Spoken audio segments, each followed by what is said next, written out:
Bismillahirrahmanirrahim. Assalamualaikum warahmatullahi wabarakatuh. Perkenalkan, nama saya Kailia dari kelas HKIB semester 1. Izinkan saya menjelaskan secara singkat materi saya, yaitu negara hukum bagian 1. Dalam konsep negara hukum, diidealkan bahwa yang harus menjadi panglima dalam dinamika kehidupan kewarganegaraan adalah hukum, bukan politik atau ekonomi.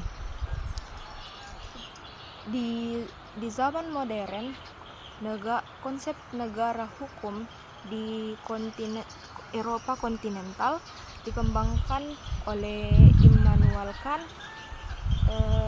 Paul Ban,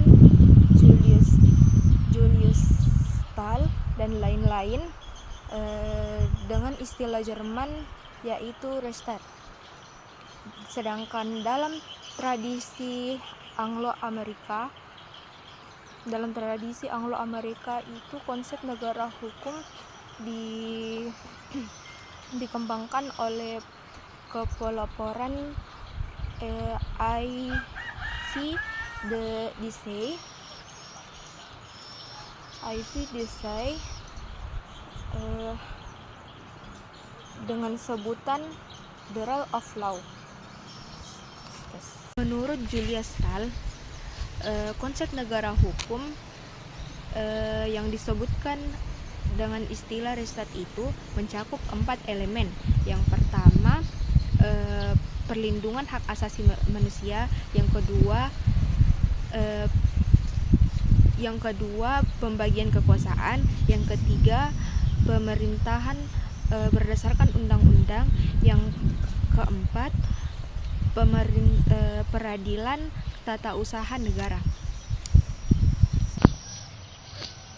Sedangkan Ivy Dissay menguraikan adanya 3 ciri penting dalam setiap negara hukum yang disebutnya dengan istilah The Rule of Law.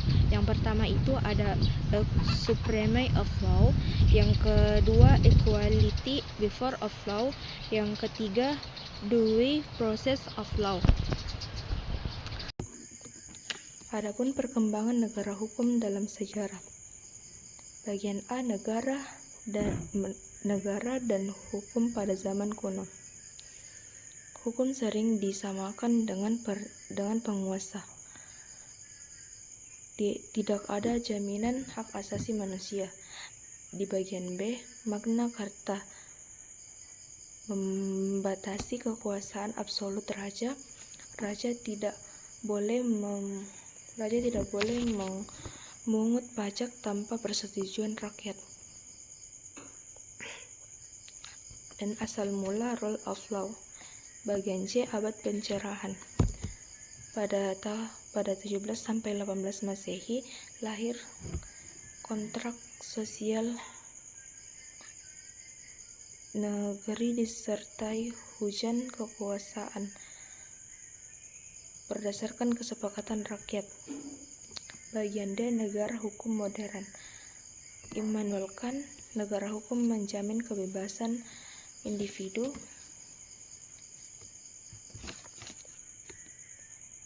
Ivy Dissay, Rule of Law.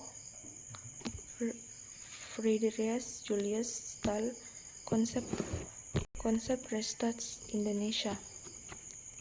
Sejak proklamasi Indonesia menegaskan diri sebagai negara hukum.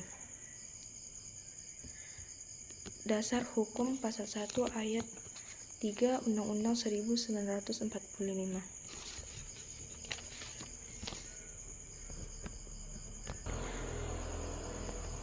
Cita negara hukum Indonesia. 1. Supremasi hukum. 2. Persamaan dalam hukum. 3. Asas legalitas. 4. Pembatasan kekuasaan.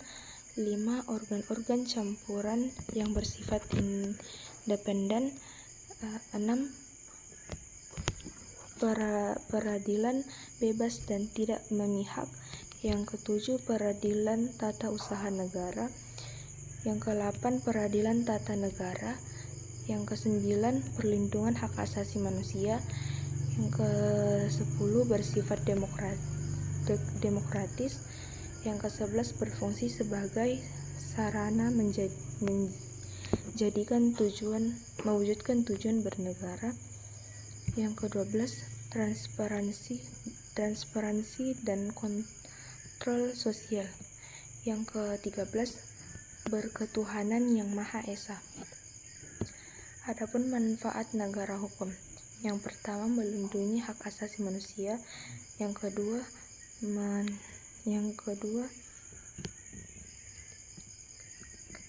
meningkatkan kepastian hukum. Yang ketiga, mencegah penyalahgunaan kekuasaan. Yang keempat, menunjukkan keadilan. Sekian dari saya. Assalamualaikum warahmatullahi wabarakatuh.